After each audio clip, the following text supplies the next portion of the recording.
जय जगन्नाथ मु Madan next block रे आपण मानक स्वागत जनाऊँ। आज स्टेरिंग छाड़ आंदोलन रे जोग देवाई आम आज बाहरी गलुणी। आउ स्टेरिंग छाड़ आंदोलन आज हूँ चतुर्थ दिवस।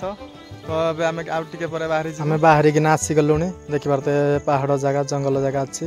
आज वर्षा होर्षा देखिपारे बादल पूरा घुटिना अच्छी। आ कि समय पर आम पहुँचीजु देखिपारे आम तो पहुँची गलुणी आम गंतव्य स्थल को। सब ड्राइवर भाई मैंने भी आम एकत्रित हो अच्छु। अजु भाई भी आमर आजु भाई को पचारा से विषय किसी प्रतिक्रिया ना। अजु भाई से विषय कौन कहते कहले आगु बोर्ड रे जो बैठक होता आम से जिन सब उठाऊलु से कहते यहाँ बोर्ड हाथ में ना यहाँ सरकार को हाथ में सरकार को कह आम आज सरकार को कहलु।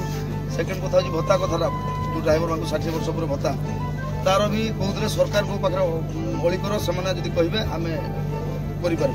तो बर्तमान आम सरकार को सद लगलु। सरकार कहते बोर्ड सरकार एवं कहते से दुईटा दाबी बोर्ड रे फाइनाल हम बोर्ड मीटिंग 15-20 दिन मास पर करेंगे से फाइनाल हम माने जोटा कि लटकी रही। जदि सरकार द्वारा से होता बोर्ड द्वारा हम।